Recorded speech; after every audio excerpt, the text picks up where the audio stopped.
All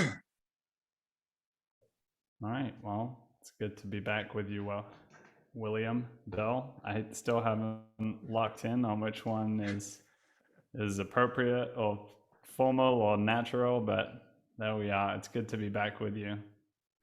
That's my name has evolved over my lifetime. I think up until high school, I was Billy to everybody, particularly, and then throughout my lifetime, my grandmother would still call me Billy. So I can, and then high school brought on Bill, which of course was also my father's name. Funny because when my eldest son, we named William as well too. He was the fourth William in the line, so he's always gone by William. But it's interesting, just that and I think really in later professional life, like more often than not, just because my name is listed or on whatever social media or different sites or whatever events, it's listed as William, and so William has worked its way into my life in this later half. So I'm, kind of funny at the age of 50 becoming acquainted with my name. So whatever one works for you, it's fine for me. Yeah. Yeah, it can be. It's interesting to actually, like, I don't know. I had the weird experiment a few weeks ago of just saying my name like a number of times, like Jacob, Jacob, Jacob, and realizing like, oh, there's like a very sort of deep implicit relationship that I have to my own name that I'm just completely unaware of. And it seemed to me that my relationship to my name was actually somehow my relationship to my inner inner self somewhere.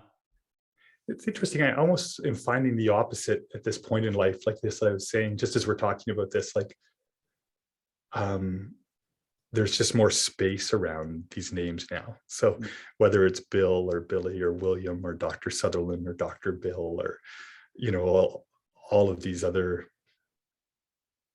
namings, that people will utilize, or, and obviously at times I have to, decide how I introduce myself. But yeah, but it's funny because all of a sudden it seems, just more spacious. Like it doesn't, I find that that it's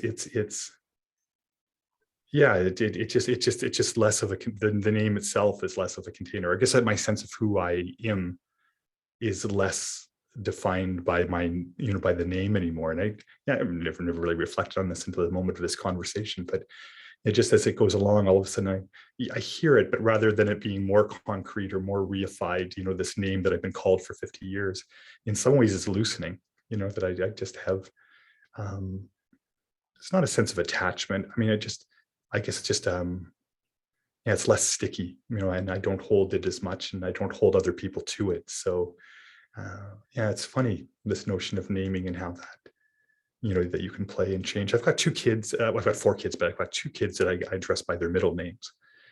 And so they've gone by their middle names their whole life. And all of a sudden now they're getting older. And of course, roll calls and resumes and all of these things have their first name. And so they're playing and opting into trying out this different name that was actually their given name, but they've never used, right? So, they're coming into their young adult with this different alias if they want. And it's just kind of funny. I remember picking my daughter up at work. Who's that? Oh, that's my phone. Hang on, let me turn that off.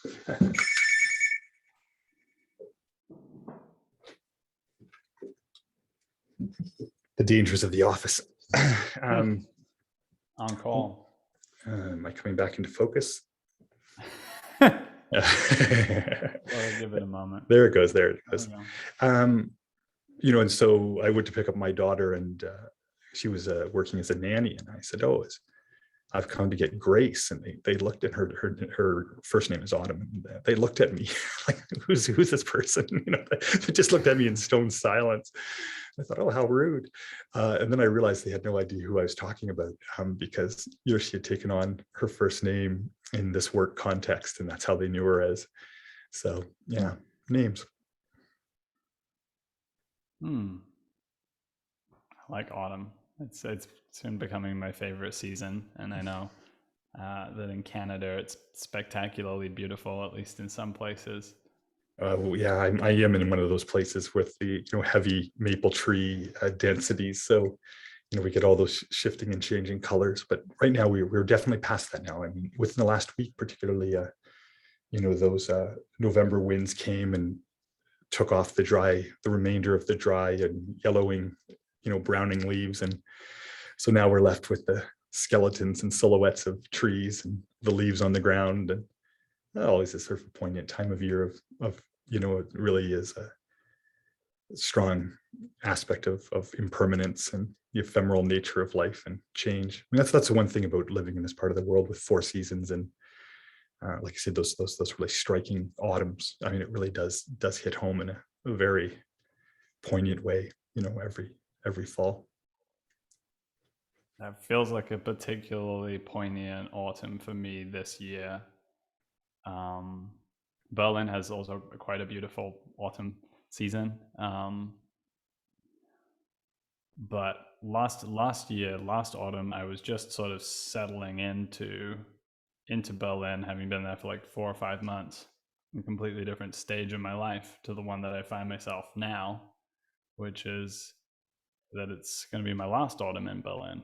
And at the end of the month, me and my fiance Hannah are moving to Bavaria, to live in a very small village near Berchtesgaden, nested in a little valley with mountains in the distance and trees. And yeah, I'm really sort of ready to breathe ready to breathe that in, because nature is just such an enriching part of my life. And one of the curiosities of my time in Berlin has been going to this little Friedhof cemetery around the corner and walking there pretty much every day, because it's the best sort of natural spot in the neighborhood.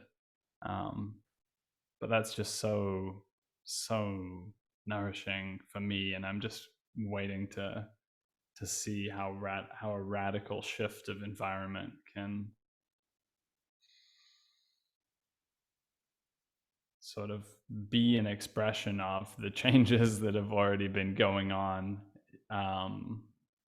here between us in our relationship and in my own relationship to my work. Feels like we sort of have stirred and moved a lot of energy, but sometimes it takes a while for the external circumstance to begin to shift and reflect that. So, Although I imagine that nature-filled cemetery that you just mentioned will stay with you in memory for a long time. I mean, what a great juxtaposition, right? That both, a sense of remembrance of returning to nature, but also a kind of daily communion with the unnamed ancestors, right? Like and I always think, I mean, that's the interesting thing. I think that is, as the image is evoked in my mind of a walk in a cemetery, and of course I don't know what your cemetery is that you walk in, but it reminds us that at some point, right, that like for a small period of time in our death, in our, once we've passed, again, this goes back to naming, right? We remain named, we have there's a remembrance of this named person. But at some point that fades away, right? Like everybody that knew us, in our lifetime will soon pass, and there might be a couple of generations where the name of the great grandfather or great grandmother or the great great might still linger, but again diminishing exponentially rapidly. And at some point the name just is lost, and of course it's always lost to the deep history, right? I mean, the deep history will always lose the name eventually. Even on stone the weather will wear off the etchings, of whatever monument. And so I think the thing about walks in cemeteries, you are with the unnamed, which is, I think, at the point that we actually become an ancestor, right? Like there's something about ancestry that they're a collective force, right? The collective force of the unnamed. They're not a personal force. although we have relationship with them, right? Like, but it's not personal in the sense of the known. It's a relationship now with the unknown. And so I think, by both accounts, the walk in nature and the walk in the cemetery, I think both satisfy some kind of deep itch of remembrance. So I really like that story, and the fact that it's your daily walk and it's where you've been drawn to and it's where you go to, right? Yeah. It's been a big part of my life, honestly, since 18 months, almost 2 years in Berlin. And then in London, I also lived near a cemetery. This one was actually wilded over with forest and stuff. So that one was, I was doing that one beforehand. And so I've become incredibly normalized and inclined to walking around amongst the graves, and I don't actually pay too much attention to the gravestones so much as the trees, which are the real star of the show for me, and something which is incredibly alive. And I feel I've sort of developed a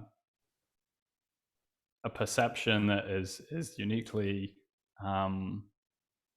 able to conform to the form of trees, and the sort of winding aspect and the quality of the branching patterns is something that really sort of shined out for me as a mystery, and a bit of a doorway to mystery in the context of a really depressing winter like 3 years ago, where all of the trees were bare, and I was able to somehow connect with something through those patterns. Yeah, so that relationship has continued all the way through, and I find myself just standing, and sort of it feels like I'm looking at the tree with my whole body as well, and I'm just really, it sounds so simple, but I find myself just admiring the rootedness of them into the earth, and it's a very sort of grounded, felt relationship to the tree. I think too, you mentioned about the attraction of the living, right? The tree is this brilliant living force and form. And of course, the structure of trees are fractal, like in their nature. The branches branching and branching yet again, the vein structure through leaves and the root structure. And of course, the forest as a whole, the tree is a representation of the fractal-like structure of the forest that holds it. But in the same moment, I think, again, with that lovely dual image of the nature of the graveyard, you recognize too that that beautiful, abundant, radiant life isn't present, without the process of death and decay and decomposition. And then you just change your attention briefly to the understory, to the ground. You're back in this tremendous fractal world again, right? So the world of roots versus branches, and then these mycelial webs and networks of all of the fungus, and the decomposers, and everything that is vibrant in the dying, right? In the breaking down and decomposition, in the recycling of that material, and that meeting place, right? Of decomposition and that creative process, right? Of light being made into, that energy of the sun, through photosynthesis being brought in, and made into sugar. That, and of course, that ancient deep relationship, what is photosynthesis? The symbiosis of, of bacterium, coming together such that we can have these structures in our own body. That would be the mitochondria in the tree, both the chlorophyll producing elements and the mitochondria. And at the same time, we look down into the soil and you see this sort of deep, like I said, this mycelial web, this network, right? That just is in that domain of death. And just when you look at our very name as humans, right? It comes from humus, which is that that soil that you under, that you put the leaves, brush the leaves off to the side, and you pick up that rich decomposing material, and that is the humus, right? And that is the nature of the very root of how we see ourselves, right? As human beings, of the soil, born of the soil. And of course, we're living expressions, right, of that same soil. So I always think it's a double mystery. Like, I just encourage people not to miss, that we do see all of these life affirming, the trees or the songbird, or or the flowers, or the animals, or whatever way that it's coming. But there is this, that other aspect, right, of endings. And it's not. And I guess what I'm saying is that what I guess what, and I don't think this is cynicism as I get older, right? I really think that the notion of sentimentality is a necessary victim of our aging, right? That we have to let that in some ways go, because when you really look at these beautiful mysteries, they're not sentimental. Like, they're poignant, they're beautiful, and at times they're terrible and awful. As these sort of cycles come through, they're not simple things. And again, that's why I love the idea of walking in the graveyard, because it makes you have to confront that aspect, right? The aspect of limits, the aspects of just how these things do, the nature of change, right? I mean, and of course, impermanence is a perennial topic throughout the world's religions. I mean, but again, even the notion when we tackle impermanence, we can't do it with a sentimentality. Like, impermanence is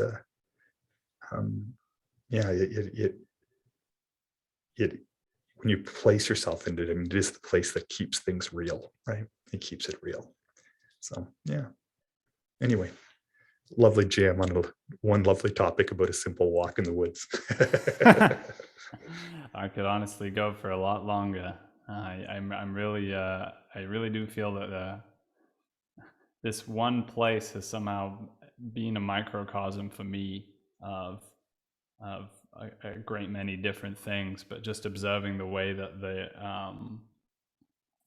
the workers who come to tend the cemetery relate to the nature in the cemetery, mowing down all of the weeds, and there's this one great big tree stump in there that the tree has been cut down, and every few weeks these new shoots are coming up, and then every few weeks the gardener comes and pulls out all of the shoots, and every few weeks the shoots are back. And I've just been watching this battle play out over time, and the tree is clearly still so rooted in the ground that it's going to keep on bringing life forward until the very last moment. And at the other end of the cemetery is a huge heap of dirt that's been piled up by the workers, and in the spring it suddenly exploded with all of these different plants and was beautiful and covered with green. And so there's something quite there's a weird situation in which the people who are hired to tend to the nature are themselves not really in relationship to it very much. They're more sort of hedge trimmers of the natural world, and weeders. So there's that. And as you were speaking, I really feel myself sort of slowly dropping down into different levels of what's going on in the moment, and it was quite a pleasure to do that. And I think at the end of the day too, because I know you have a love of words and a love of dialogue, but at the end of the day, right, these words have to be in service, to service to us and whoever else listens. And of course, we're listening to our own words. We're being shaped, by our own utterance. But in some way, I mean, it has to be in service to a deeper kind of embodiment, right? Or they just become kind of estranged from life. And I just love what you just said, right? It's letting you drop deeper into it. And maybe the next time you go for that walk, because we've had this conversation, you find a way to be even more reunited, with that forest in that moment. And I just too, I mean, just like the powers of those little stories, right? This ancient stump that can pull, can keep coppicing and offshooting, that just it's wanting to keep bringing forth an abundance into the world, right? Despite the loss of this great tree, it still has this rooted vitality, right? That it's looking to spring into the world, or like you said, just a pile of topsoil or compost, and all of a sudden it becomes this, localized meadow of diversity, given the right timing and the right elements. And really, that all of those, if you see those each day, right, then that really is the element of hope, like in the sense of from our sort of cultural existential situation, right? You're like, this world has an incredible capacity to heal, to reorder, to self-organize, to self-order. And life wants to bring forth life if we just give it the pause that it needs. And yet we do have this other thing called human culture, right? Again, it's not a simple thing, right? Anybody that has a vegetable garden, I mean, a vegetable garden is attention, right? It's attention. What is the level that you're going to go to war with nature to, grow your food? And there is, it is not, it's an analog situation from, this sort of a total place of total control to, ever greater places of alignment, with the forces that let that abundance come forward. And so, I love that contrast, right? That, like you said, like of these workers, and that's one mode, right? I mean, they very clearly are saying, okay, here's one mode, one way that you can relate to the natural world. That's not necessarily a line, right? Relating, I mean, warring parties are in a kind of relation, right? It doesn't necessarily mean that it's a good relationship or one of ease. But even when we look at that, right, I mean, there's a chance to really see, okay, I see that. I see what they're doing. I see why they're doing it. How could this crazy paradoxical relationship between culture and nature, which of course the human being carries within themselves, like it is a paradox. It's really untenable in some sense, paradoxically. And yet we have to find the tenable way to be with those competing and mutually exclusive sort of nature of our nature. So again, just a simple walk, right? I mean, so much to see if you let yourself see it. Yeah, It's not an wonderful. answer. I mean, it just gives you another question, right? I mean, that's really at the end of the day, don't rush. And that's, I think, a part of it. Don't rush for answers. Just hold good questions. They'll change you, right? Yeah, I feel very, very content to sit in that one as it lands. I mean, just an interesting one. This is just going to run an idea, but can you imagine if the landscaper said, "Okay, we're going to let these shoots come up, but we're going to actually weave them into a living gazebo as they grow, and we'll prune and trim, with the idea that we're going to create a living space here, So there's still some pruning and trimming and a sense of a managed aesthetic, but at the same time, you could create this living, beautiful structure, right? That people could, find a place to be inside, outside, a place to eat a meal, a place to be in prayer, a place to be in silent reflection, a place to fall asleep. Something that the animals may use when nobody else is looking, right? I mean, that would be just such a lovely proposition, right? Rather than cutting down the shoots each time. Like, could we start to, create this beautiful living weaving? Now it's a piece of art, right, in the middle of this cemetery in this nature reserve in the middle of the city. That would be a fun thing. I mean, that'd be a fun proposal. Now, it strikes me as perhaps closer to the Japanese relationship to gardening, a little more in bringing in the wildness in a cultivated, attentive way, rather than the sort of yeah, much more plain grass lawn with the flower beds in the set places, and the sentence in everything you said about bringing the words to be of service to something, with that's the sentence that really struck me. And I want for my coming words to somehow be of service to something, yet I don't fully know yet what it is. And this is very much a conversation that I've come into without any clear sense of where it's going to go, guided by the fact that we had an incredible conversation beforehand, and I really felt some wisdom coming through from you, that impacted and sort of flowed out into the rest of my day and my week and so forth. And I really felt there were a couple of things in there that you spoke to around not necessarily getting too hung up on what the thing is that's going to happen in a dialogue or what it's called, and to bring more mirth and humor into things.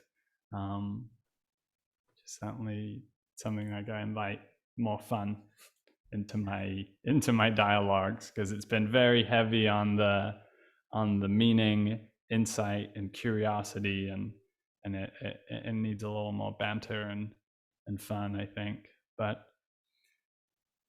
yeah, there's two sort of roads I see here, and maybe they'll sort of interweave into some sort of DNA type shape. One is that I would really love to learn more about your life and the different things that you have explored. And I know you spoke a little bit to what you're doing now in terms of sort of leading a mental health support circle or something of that kind. And I'm very interested in learning a little more about that. But I also have read your bio and little things about Japan and martial arts and different things that I'm interested in. And then for my part, I've been in a big journey since our last dialogue in relationship to my dialogue practice, my work, and actually getting really deeply rooted in financial necessity, and getting in touch with the sort of base emotions related with that, and plugging that in and seeing how that's actually transformed what I'm doing to be less esoteric. And it's resulted in me completely reformulating my website with my fiance, and taking it out of the just sort of making it less about dialogos and less about a biography of me, and more about the properties of a transformative dialogue that are available to pretty much anybody, and realizing there is a whole range of different experiences and different relationships I can have with lots of different kinds of people, and I show up differently in each one of those. And so I'm trying to really step into the place of inviting that, and step up to the plate of leadership in a certain way, in the context of leading two men's groups right now as well. So, yeah, with one little notion before delving into the specifics of that direction, just on the notion of speech. Our discussion, our talk, like the ability to our languaging I would actually say that the problem is that I think our society gives that primacy. I think there really is a sort of sense that we almost define our humanness primarily by our languaging. And of course, that languaging creates many things, right? I mean, really, it's the source of thought. I mean, this notion, whatever this notion called consciousness is, this awareness about our awareness of self, the self-awareness. I mean, that's how I define consciousness. I mean, I think that, throughout the animal kingdom, and, arguably now there's, some evidence around plants in themselves, that there's a sense of self-awareness, an awareness of their individual autonomy and their relationship. But it's not a self. They're not aware that they have that awareness, right? Like the humans take it one more level, right? We have this introspective, we can turn the camera back and say, we're aware that we're aware. And of course, that is and what lets us do that in large part is this domain of language, right? I mean, that lets us then articulate and bring that forward. And I think we make the mistake then, but see, that's a late development, even evolutionarily. So how could that be the primary, right? Like, it's an emergent type of property, but it's not the primary. I don't think it's the primary aspect of being. But we really love to put it forth. And whenever you put something that's secondary primary, you create an inversion and you create a pathology. In many ways, it's a kind of addiction. And we were really addicted to talk, right? We really love talk for talk's sake. But I think at the end of the day, that when you get in that is the domain of the trickster, right? That's that tricksterish mind that comes in, the trickster mythology. Really, that's the place that we get into trouble, and all the sort of weaves of disconnection and sort of a needless chaos. So it's always good to remember, like, even now, right? I really love these things because this is a fascinating feedback for me. Because whatever the technology is of how earphones work, whatever slight millisecond difference that feeds my voice back into my own ears, lets me actually experience my voice and my talking in an embodied way. It's fascinating. It's new to me. I've never used earphones until COVID hit and, started to play with these technologies. But when I can hear my own voice in this way, it's not the content of what I'm saying that interests me. It's actually the musicality, the tone, the weaving and receiving of how we hear each other. And I begin to feel that, right? I think it was in the work of Ian McGilchrist, The Master and the Emissary, where I believe he made, again, if I'm wrong, I'm sorry, but that he made a reference that in our evolutionary history, that our ability to make song preceded our ability to make speech. Yes, right? You're So correct. song, so song is like, so we were actually song makers before we were speech makers, right? So song has a musicality, this notion of musicality, of rhythm, of melody, of harmony, and later the lyrical nature. But you'll recognize that even in speech, we don't talk about speech as lyrical, right? We're much more pragmatic, and like we go to words like dialogue, conversation, discourse, but and the etymology, it's worth looking at the etymology of all those words. They're fascinating etymologies. They're different. They show the distinctions of how we can have speech. But the idea of the lyrical nature, which brings us back to the rhythmical, harmonic, musical aspect of things. Even the notion, and this brings even to the notion of how we breathe. That breathing, rather than the structured. Breathing's a big thing, right, in the spiritual marketplace right now, right?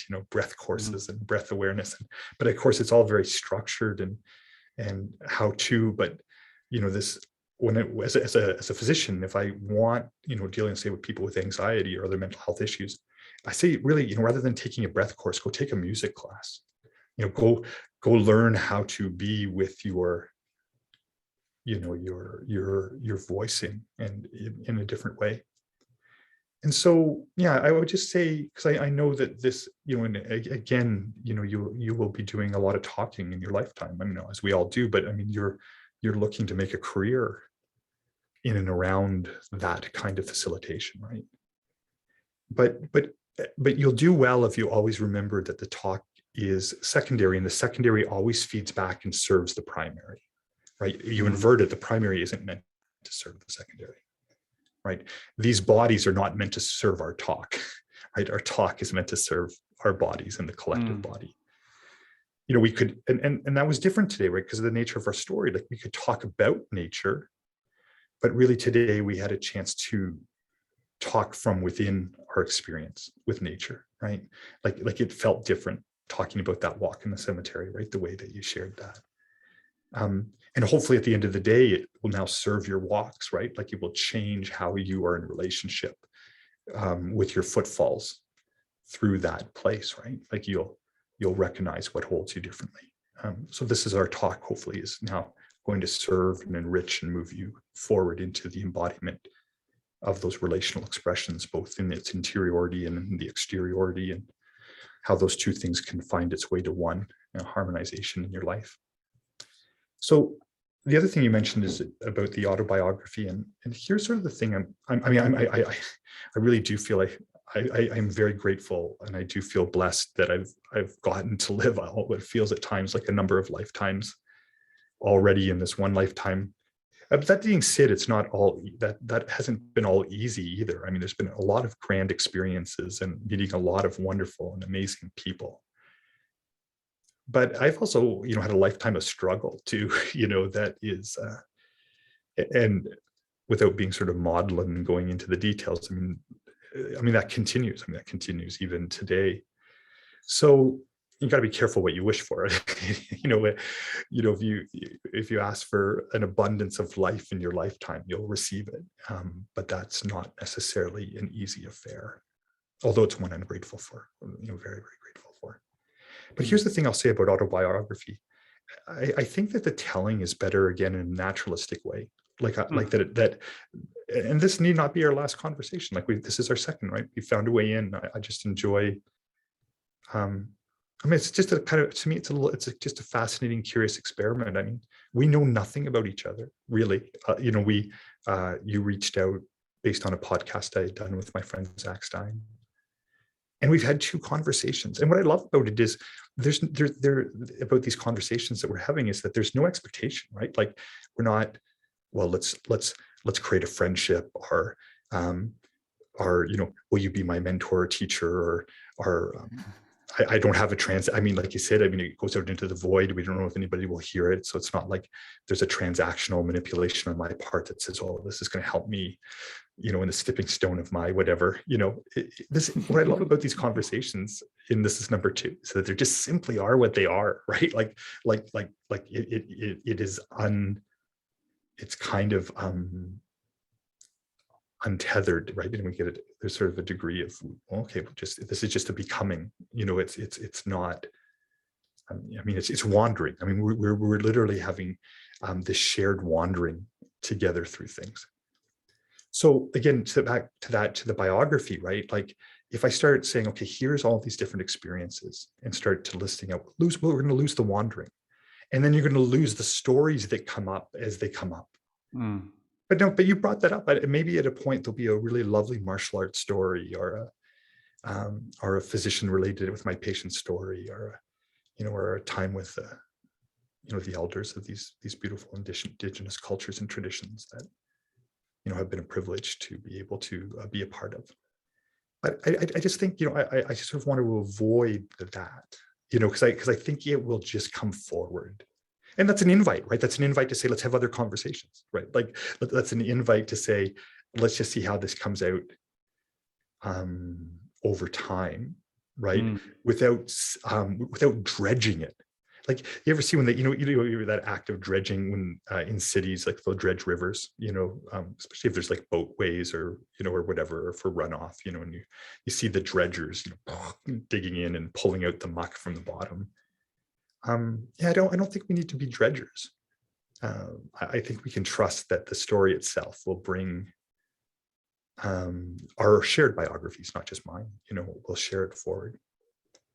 And then the last part, I love that you're sharing about your sense of transition, right? Like your sense of transition from our last, since our last conversation. And of course, lots of things are happening. Like you said, you revoked the website, you've brainstormed with your partner, you're reinventing yourself, and but also the pragmatics, of life. Like I love the esoterics, but somehow we have to find a way to put food on the table. And these are also, interesting tensions and how we work that out.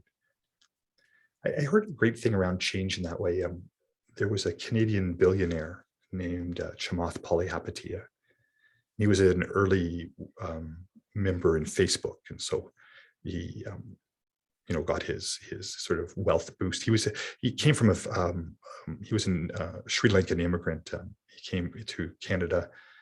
His parents, sort of struggled as first generation immigrants, with poverty and making a living and providing for their kids and their opportunity. And I think he graduated from the University of Waterloo in an engineering program. And then there was, through a number of sort of early tech startups, there was a couple of leapfrogs that helped him establish his own wealth. And then later on went on to be this multi-Silicon Valley billionaire startup person. I've never met him personally. I don't know him. But I loved what he said, because it really struck me as radical. And he is sort of a radical, I believe him to be a sort of a radical thinker within his sphere of influence and work. And I think ultimately, he would like to see some real meaningful service-driven human change in the spheres of our human living. But the one thing I heard that I just loved, which he said, he goes, I think how I'm different than other venture capitalists is I'm willing to change at a moment's notice. That we're going a certain direction, and you know what, it's not congruent with who I am anymore. I'm going to change, and we've got a certain project, and we're going to change up the focus in it. And so, which is, and who I thought that was very brave, because what people that are investing in him want to hear that he is a believer in change, but here he is telling us that his success is based on that he's willing to change in a moment's notice, right? That he's just willing to drop it all and change, take a different direction, if that's what the call is, and change. So, as I hear you talking there, I think that's, that ability to go, yeah, I'm just revamping this all, where I live, how I do this, how I engage it, who I'm going to engage. And I would just suggest in the same way that you be open to those kind of changes many times in your life. And I think that is, in a sense, what resilience is, right? Is that ability to, it is a kind of deep listening, really, that lets you then find the right timing to change when change is needed. And again, back to Chamath, I don't think he was just saying change for change's sake. Like it was more of the wisdom of change, right? That something needs to change. And so, I love that kind of notion. But, as you're speaking about now, again, going into of working with men in a men's group, again, what are the primary modes that are going to create the most connective changes into health and relationship? That's a good question for you to ask as you go into that group. And what I would say, and and just so we cycle back to what we've already talked about, make sure your speech and dialogue and conversations in that group is in service to something deeper and more primary than speech itself. And I think that's what I would say is the biggest tripping point in our culture. We just love hearing ourselves talk. And we just love creating models and theories and methods and steps and all of these kind of things. And that's fine. They can be wonderful, but we make them primary, forgetting that they're secondary and they're in service to something more fundamental. And so when you get in it, just remember your walks in the cemeteries. I think everything that you need is in that experience. Like, that experience is a whole experience. I mean, you saw how you got to see so many things in there, and things about human beings, and things about nature, things about life and death, and things about connection, and things about disconnection. I think those are the kind of, there's a model, right? There's something to model the men's group on. That's real life.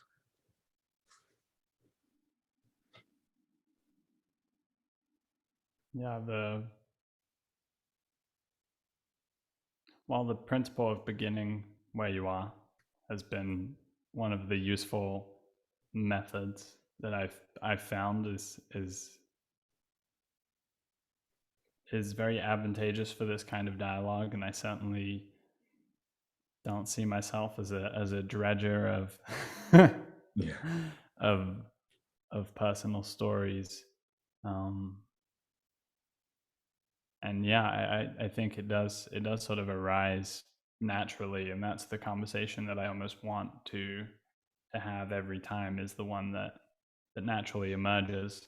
And there's something quite radical about that openness to that happening and going where it does go, because there's a kind of,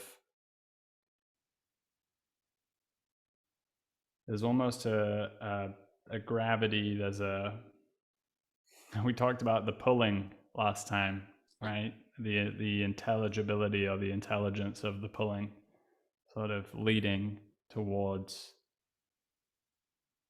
something interesting, something maybe intention, um, something that is uncanny and coincidental in the connection between the two people.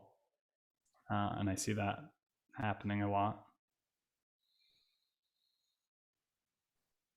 I suppose to speak to getting below language, one of the things that I've found is these spaces between the dialogue. And we had a first session. I had the first session of the first group, and I had the first session of the second group. And in the second group, it was quite different. And the way that I ended up moving with it was quite different. The first one, I kind of had a bit of a prepared, some prepared introductions, and the second one, I felt like winging it was the right thing. But then when I got in there, it felt like there was an inclination to move into depth, at least from some of the people participating, quite quickly. But with that, I could feel, the lack of grounding, or even like tensions underneath the dialogue or the dialogue space that I feel particularly sensitized to. And that's something that I can feel in my gut. Like, this is my sort of accelerometer of, are we moving too quickly into depth or through depth? And so then I naturally, I'm sort of just responding to myself, and myself is telling me, slowing down. And then I'm speaking in the slowing down, and it's drawing things. I'm sort of taking up the space in a way with my speech to just draw things into the slowness. And then taking the breaths, taking the space for the breaths as well. And with that, the space did slow down quite a bit as well. And it feels like when there's a big, this is going to be an 8 session journey every fortnight. And with it, it felt like we can really afford in the first session to just focus on drawing down to that ground of not really needing to say very much at all, and drawing attention to that quiet. And when there's different personalities, different complexities coming together, just really sinking into that seems to be conducive. The way I was seeing it is sort of as cultivating the soil, that really resting into that and getting sort of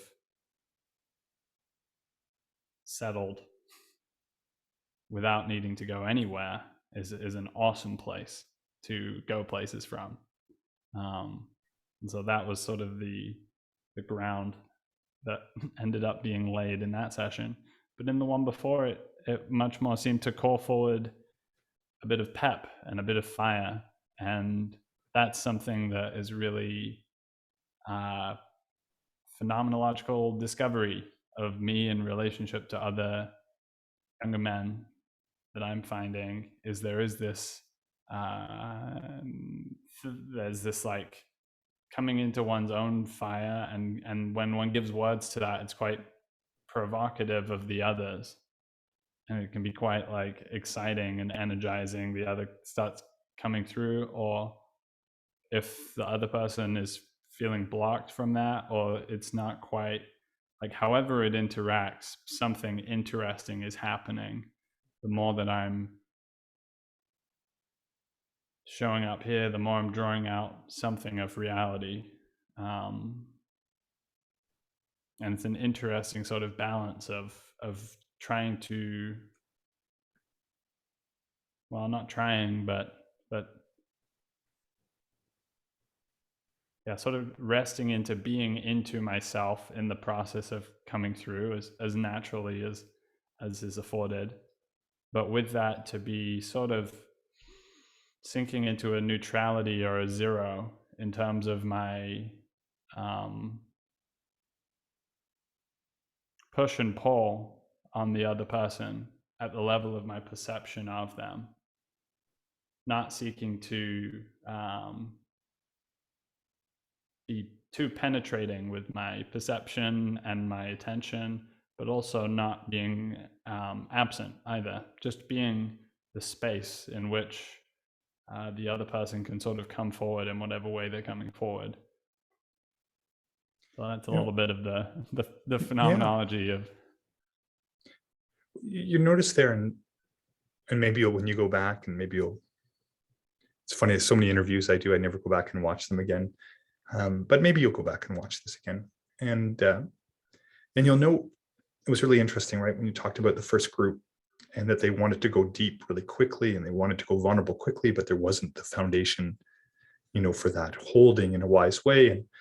And then you mentioned about slowing it down, and then it was really lovely because then you actually went into the telling, right? You actually began to slow your speech down as you're sharing, right? Your tone changed with the sharing of that story with me, right? You're like, oh, so you actually started to cultivate a storytelling mode about that, and you're like, and the spaces between your words started to find, and your rhythm started to come in as you talked about the shift that was necessary for this second group in this first time together. And then you're like, and then the first group in our first time together, required a pep, and then your voice started to get a little more peppy, required a fire, it started to get a little bit. And then I want you to note, and again, I'm not meaning this in a critical way, but then in the last part of your telling there, you fell out of story, and you started to talk about mode and, just sort of, again, the abstraction of holding. And you lost it became you didn't lose the story, you just fell out of story. It became a different kind of telling, a different type of talking. But you becoming more aware of that, I think, is important.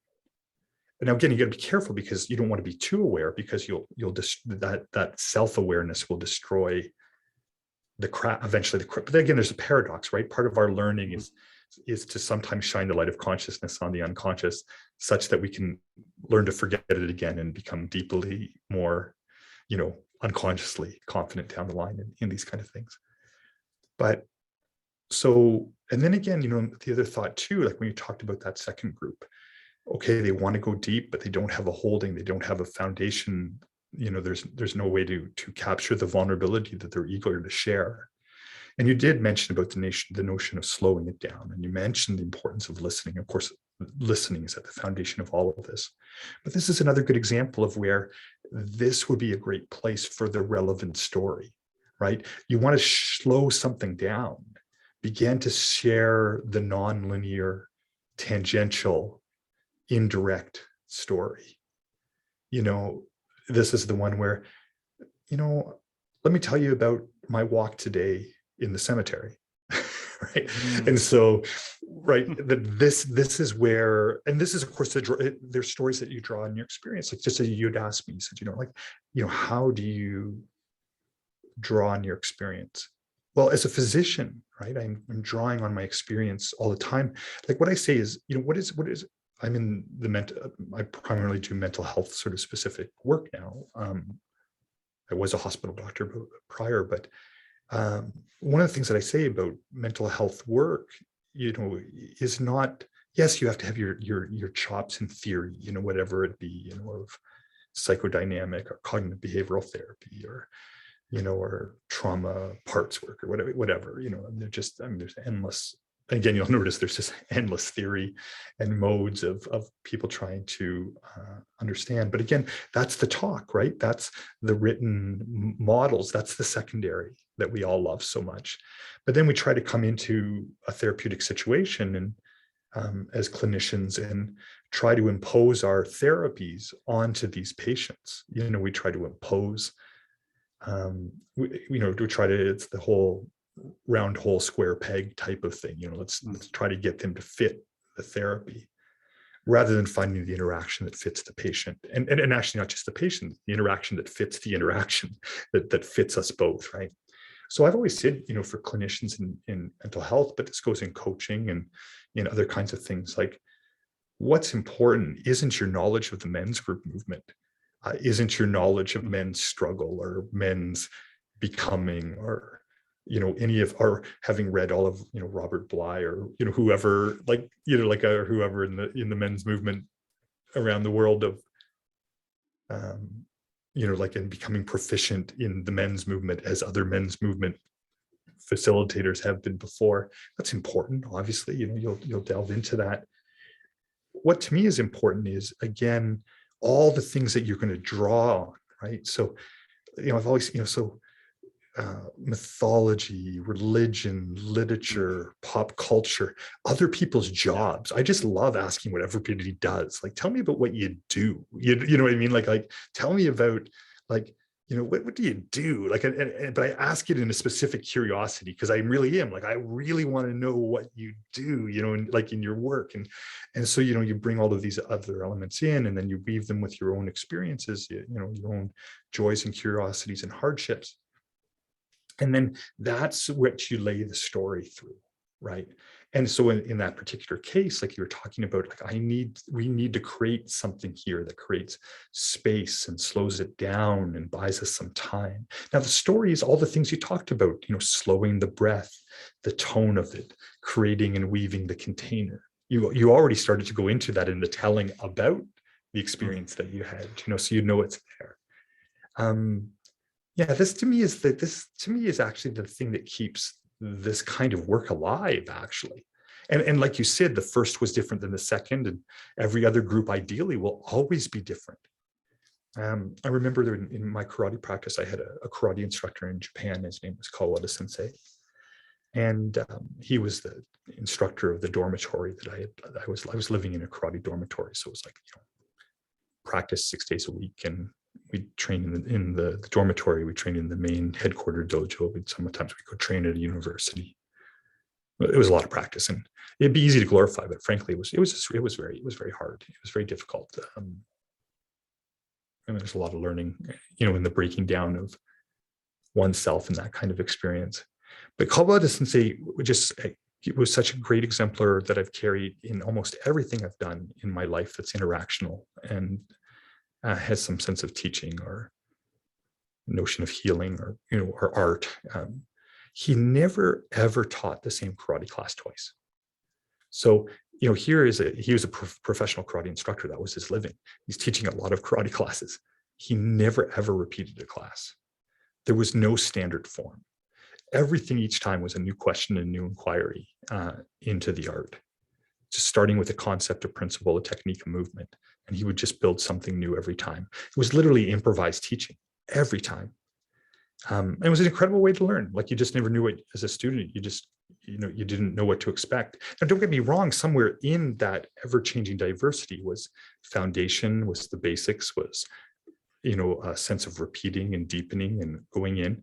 But it was just never presented ever the same way, because we were always different. He was always different. We were changing and learning and growing, and he was changing and learning and growing. That's not to say he was an easy individual. He wasn't an easy individual for me to be with, actually, in all honesty. But it was actually what I needed, frankly, in many different ways.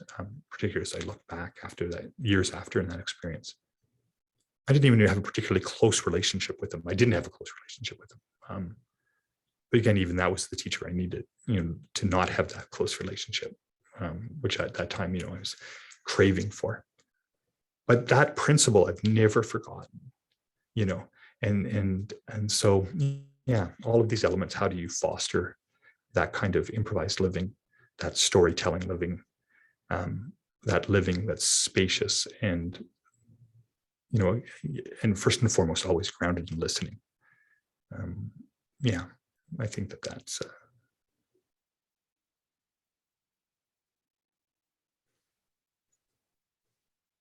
I wonder if there's something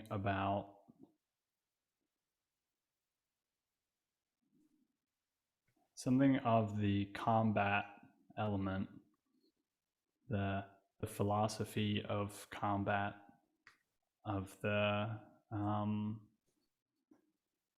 so I've seen the 12 disciples has been sort of one of the archetypal images that's been coming into my awareness. I've been reading The Last Temptation to Kazantzakis the second time. It's a really wonderful retelling of the story, but one of the affects of it has been starting to perceive that sort of taking the story beyond its context and seeing it as sort of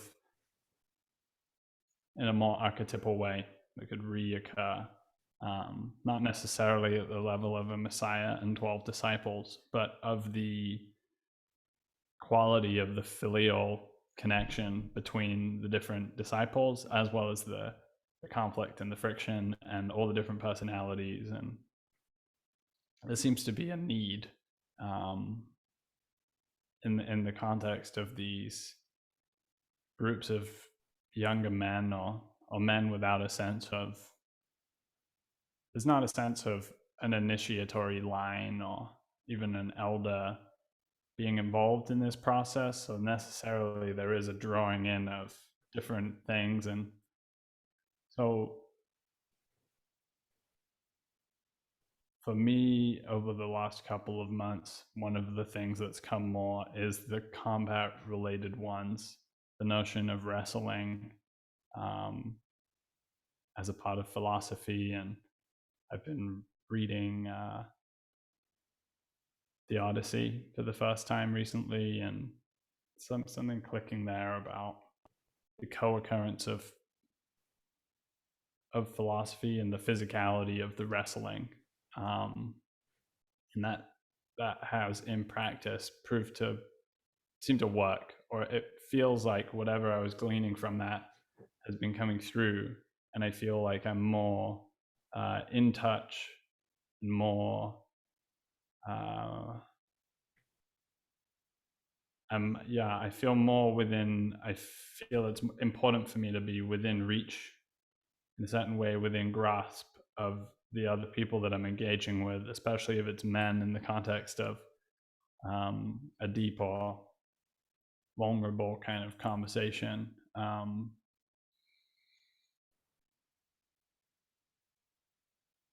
So there's something very intimate about wrestling. And then there's something about the training of these. I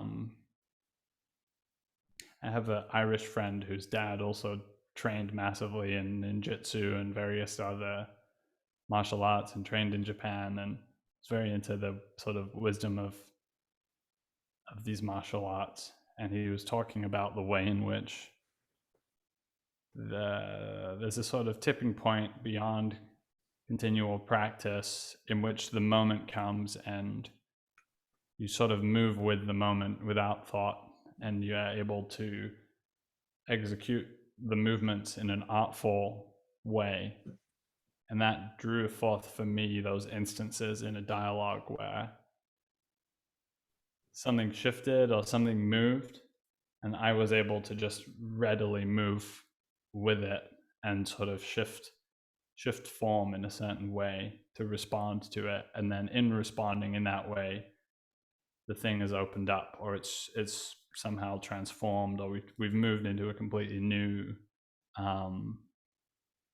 place. And lastly, there's a feeling of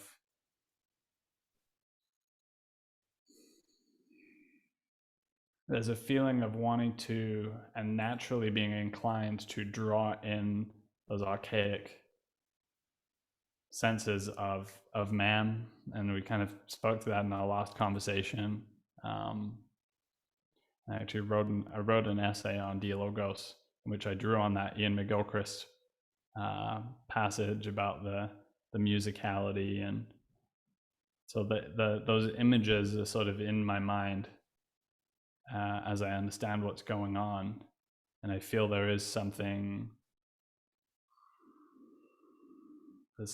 quite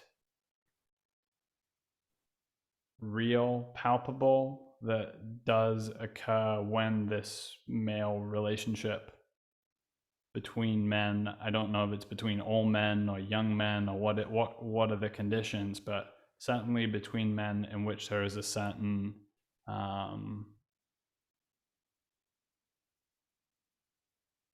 quality of wisdom and relationship that can come in being known in the context of that, and that way of showing up in one's own life,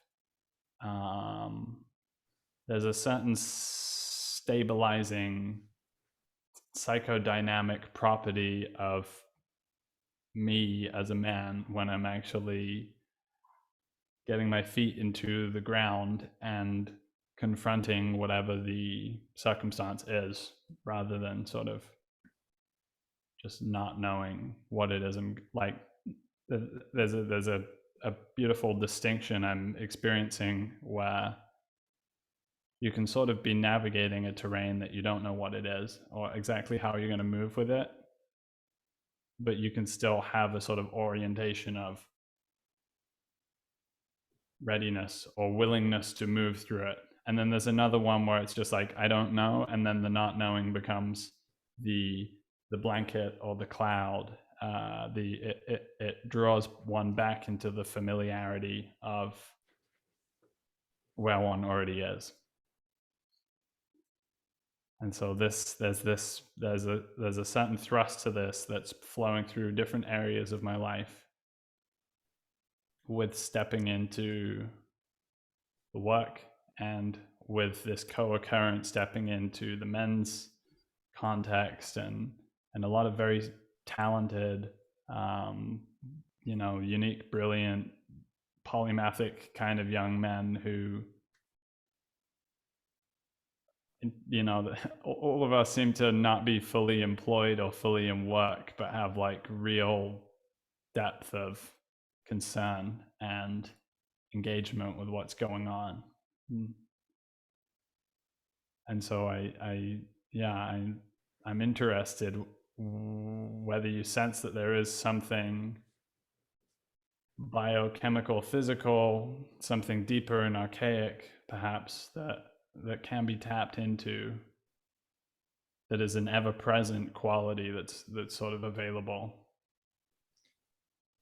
No, I do actually, and feel quite strongly about that. Like, again, what predates speech, right? What predates this kind of talking? I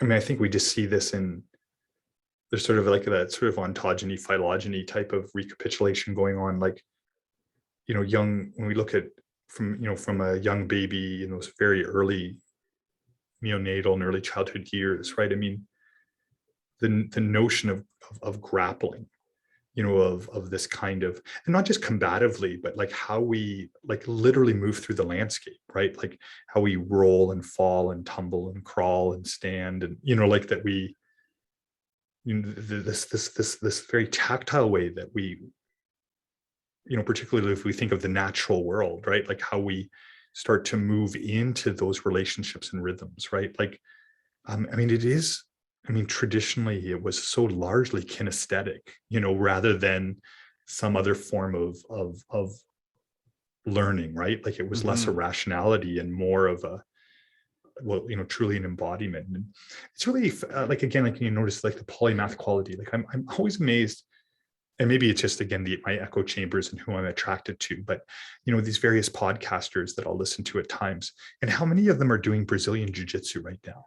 Like you take somebody like Lex Friedman, who's like an MIT AI scientist, physicist guy, interviewing some of the greatest minds around, and he loves his Brazilian jiu-jitsu, and the competency of and in that world of grappling. And maybe Joe Rogan is obvious because of his martial arts background. But again, just so many people that you wouldn't expect that are finding their way into, and particularly grappling type arts, and I was listening recently to the works of Dave Snowden. He's a complexity thinker, the Connective framework and the like. And he was talking about his upbringing. He said, he's Welsh and, went through a boarding school system. He said that, there was a point in his life where he was both the captain of the debating team and the rugby team. And he says, and nowadays he goes, that, for many people sounds odd, but for him, he said, really to me, that was kind of the standard for so many people in the generation and the time frame, that the idea that this physicality wasn't separate from the intellect, and that something about creativity was about tapping into both of those things. Like there was a meta position that creativity was both, driving and being inspired by, both body, mind, action, speech, that these actually were relational and held by, and we're cross-informing, at the very least cross-talking. And then again, the combative nature, we talk about the martial arts, but I love other ones. Like I think there's a sort of a tradition of dance. It's been a while since I've looked at it, but I think it was called crunking, which sort of came out of the American Black city urban culture, related to rap and other forms of dance. But it was combative dance, right? Like that there was the sense that you were in battle. Mm-hmm. And then the movements were very much combative. And when I think about some indigenous traditions around the world, I think about like the Dogon people of Africa and the stick fighting traditions. And at times there's brutality, like in some sense associated with these very old traditions, but I don't know. I've never seen it with an eye of brutality per se. I mean, there is an obvious kind of brutality with it. I mean, to the body, there's risk, but I've always seen it as beautiful, honestly.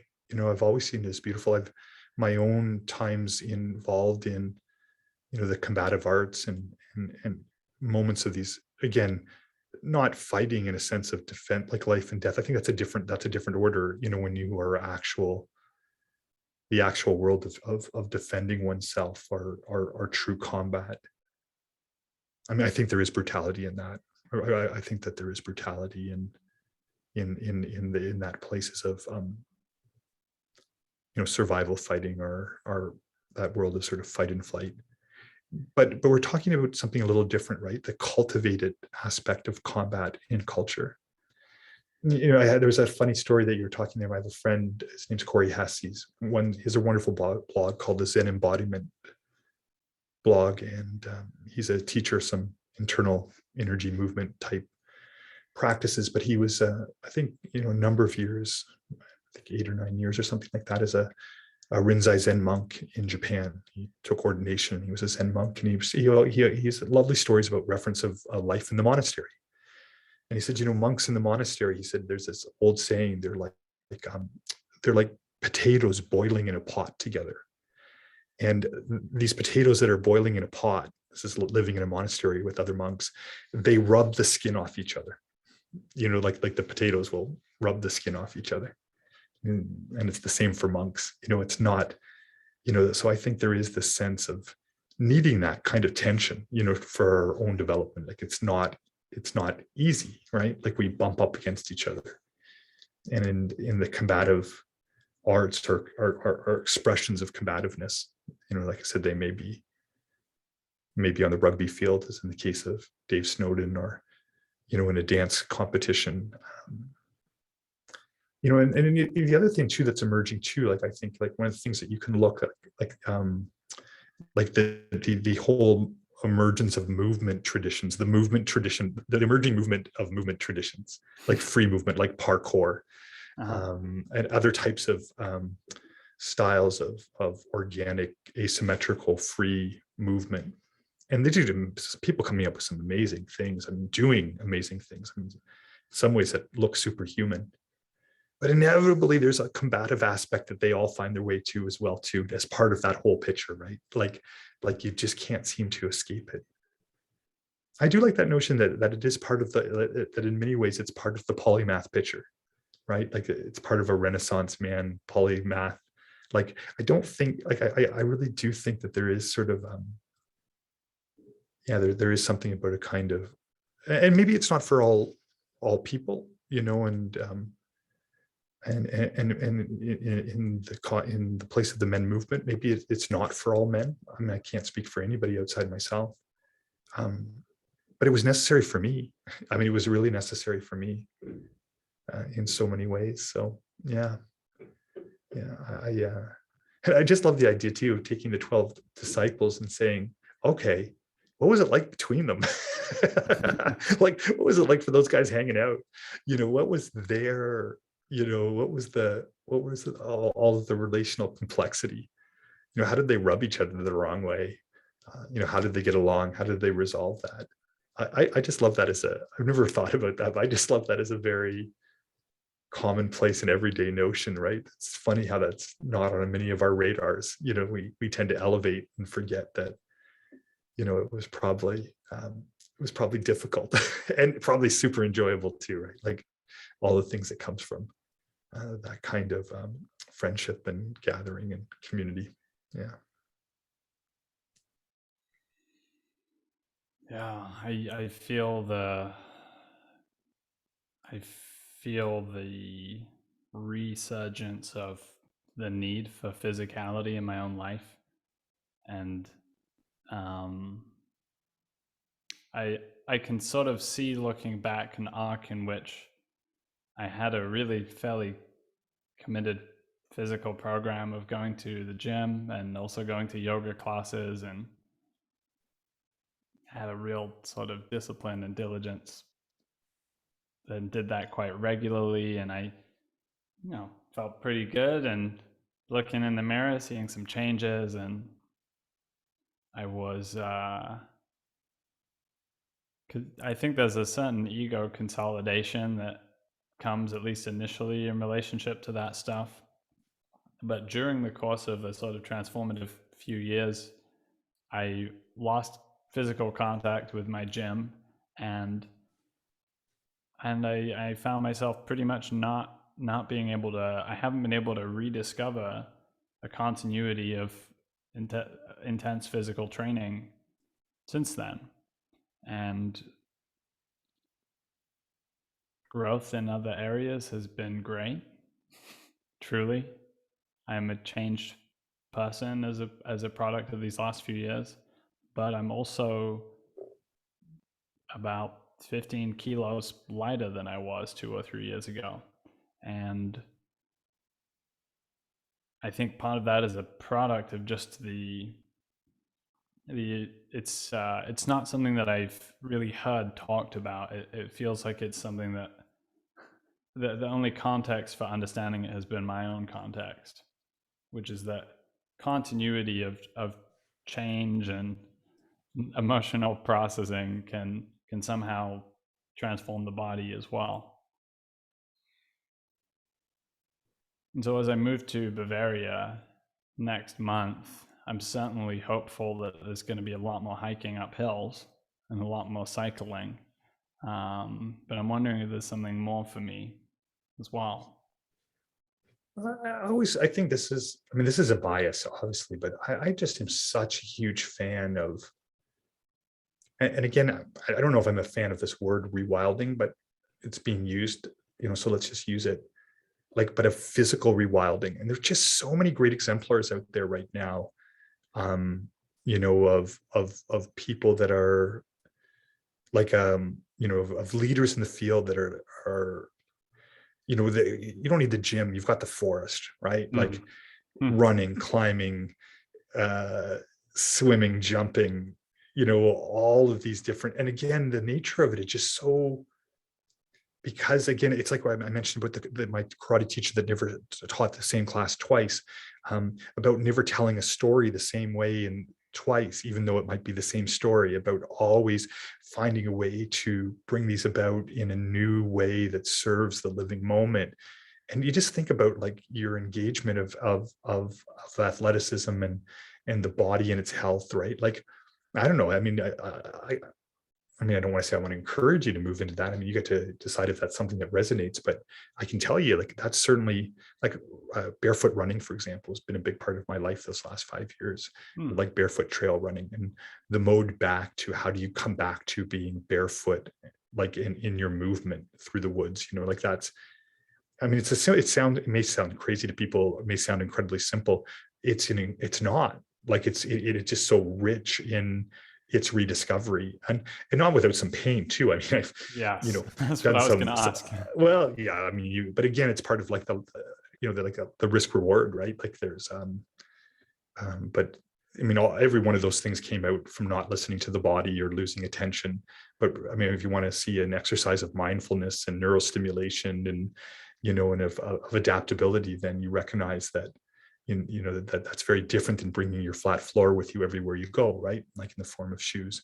So I mean, there's just so much richness out there right now, and yeah, so many exemplars. I mean, more than I don't want to name anyone specific because I think but it's a great rabbit hole. Like once you start finding like natural movement, right? Hmm. Um, then somehow natural movement is also about natural speech and other forms of natural human engagement. Like these things to me are integrated wholes, right? Like I don't see these things at all as separate. And this is the beautiful rabbit hole, right? That once you start going, and you've seen it already in your life, like you start going down certain of these paths, and then inevitably something else opens, and something else opens, and something else opens, and now you're in the midst of it, and you just can't go back from that. I laugh, like I never imagined growing up as a middle class like white kid from suburban north of Toronto, Canada, type living, subdivision living, that I'd end up, being so hippie like in my choices, Hmm. in the way I eat, in the way I move, in, home birthing our kids and homeschooling them. And, Hmm.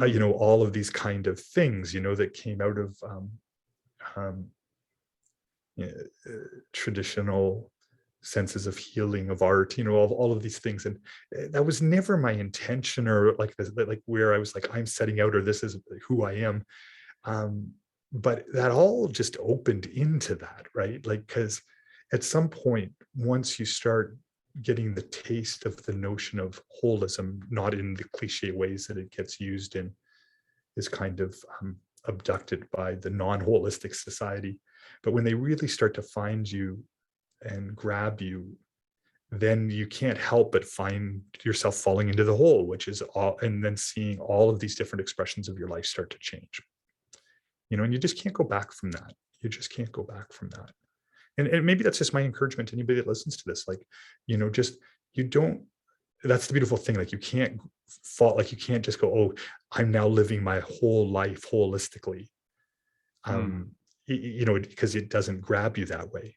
It's something specific will pull you into the whole, and then you just, again, just keep seeing how that gets reflected differently in all the aspects of your human being. All these things that we do as humans in all of our cultural forms and relationships to the natural world. So that's a good question, right? Like, do you go back to the gym? Is especially as you're leading men's group, like, is the gym going to be of a place of virtuous becoming that you're going to bring stories back to the men's group? I'm betting that the gym doesn't bring back that many stories. Like, I mean, it's pretty, we kind of got that. Like, it's not that, like, it's sort of a script and a schema that we've pretty well nailed, right? Like, there's not much room for movement in that. Literally, isn't that ironic? There's not much room for movement in that, like in the gym, right? They're all very scripted kind of ways of being in the world. But you get out into the woods and you start to explore, your bodily relationship to these contours and topologies and territories that you're navigating. There's some pretty cool stories that can come back out of that. And other big parts like the nature connection movement. I'm close friends with a man named John Young, who's a, I just mentioned his name because we're doing a lot of work together right now at the moment. And, just from sort of the lineage of the people around his community, like primal skill. Like, I mean, one of the great moments of my life was learning how to start fire with sticks, right? Like, Awesome. oh, it was awesome, right? Like, and I did it in my 40s for the first time, right? And it was like, it's not like there was something so viscerally satisfying the moment that flame took. It took me 3 days to finally get one. Like, like there was a lot of misattempts, but the minute it was like, oh man, like I just made fire. That's a deep remembrance. I was actually almost, I might have been brought to tears, like in the moment of it. Like it surprised me how deep of, I had no idea how deep of a remembrance like making fire would be, right? Like it was, but making fire isn't separate from, from all of these other aspects, right? Um and it's not like a prepper thing, like, oh, I'm going to need this, if the world goes to hell or whatever. It wasn't that kind of thing. It was, it was, yeah, I mean, it was just simply was what it was. And it showed me a new set of relationships that I didn't know that I was actually longing for. And that's the other thing too. I mean, when you engage these new things, you'll realize that you'll come to understand that you were longing for things and you didn't even know it. But the minute you see it, you're like, oh, I was longing for that for a long time. And maybe we call them like emptiness. I mean, maybe when you recognize that the sense of emptiness inside of us is really just an unnamed, unknown longing, right? Like we just don't know it yet. And then all of a sudden you find yourself in these very rich experiences and it shows it to you and you're like, oh, okay, you Ah, know, and I get it now. I get it. I don't know, maybe that's a good note to sort of wrap up around. What do you think? Gives some people, gives us something to think about to the next round around our next conversation. yeah, certainly. And I just want to appreciate in that last thread the feeling for me that anywhere in my life that I can just pull the threads a little bit and open some doors. There really is a lot to explore, Yeah. and so many domains that I have yet to go into at the level of nutrition and making fires and goodness knows what else. And my fiance is very interested in home birth, and all of these different things are coming into my experience that I know pretty much nothing about. So there's a great degree of opportunity to sort of push out in different directions and find the ones where it's like sort of vibrating back to me like this is a part of who I'm supposed to become. In the same way, And, when I first sort of rediscovered nature as an adult and things like that. and don't waste a moment, like, because once you get, progressively more immersed, in the interrelation of these things, like a lifetime's not enough. And that's the bittersweet part of it, because you're just like, oh, so much of this is opening it up. And you know that a lifetime isn't enough for it all. So don't waste a moment, right? Like it's you now, in saying that, don't go on a, you got to be careful not to push things away by pushing too hard into them. But yeah, and that is and that's the thing that actually makes it so beautifully sweet, is that sort of bitter knowing that there's never enough time for all of it. Like, but now the gift out of that, though, is to recognize that's why we need each other. We're all not going to do everything, but we can be with those that have deepened in their place, and then we deepen in ours, and we bring those deepenings together and we share them in community with each other. And then we realize, oh, a lifetime is enough, but we need each other to find that fulfillment, because it's in the sharing of those gifts and those journeys, and all of those places that are passion and curiosity and sometimes our grief and will take us. And so yeah, but don't waste time outside of it, because that will regrettably never come back, right? So and again, let's just use that as a full circle back. And that's you have to remember that speech is a kind of like, often how we use speech as modern people is we spell cast with it. We create illusions, we create distraction, We create trances with our speech that convinces us that what our speech is saying about life is life, and what our speech is saying about us is us. And that's not true, And so now, again, that spell casting capability is wonderful in the hands of a master storyteller that uses it in the service towards life and uses their storytelling and their speech to bring us back in there. But when it circles on itself, it's like, it's like Snow White, it's like going to sleep. Like there's a sense that it traps us, right? So really, find to delve into these things, right? So and don't get caught in the spell of your own weaving or somebody else's weaving that keeps you separate from that experience and that exploring of life. But I'm glad you're going out and creating these men's groups, and you're learning alongside of them, and you're working inside these communities of your own fostering. And so anyway, maybe some of this talk today will be useful, useful to those men that you encounter, over the months and years to come.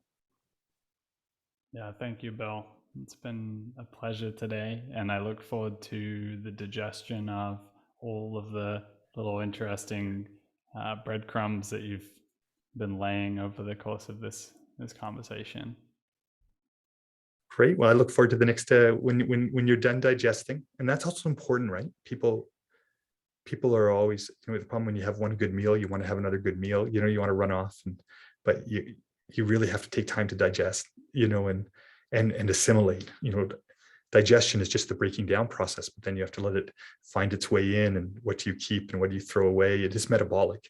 How do you start to rebuild, and how do you start to, create all of those things? Just like food acts in that way in our body, then really the nature of dialogue is such too, right? It is a digestive process. Dialogue is a metabolic process. Like what we're doing here is metabolic, and I don't just mean that in a metaphorical sense. Like we are changing our being, our structure, and the way that we interact and engage in this world if we do this thing called dialogue well. And you're right, myself as well. I need to go away. There was two of us listening here in today's talk, and we're going to both have to go away and metabolize that and see how does that shape and change us, right, as we move forward. And then when we're ready, we'll come back for the next meal. Wonderful. Yeah. Stop the recording there. All right. Thank you.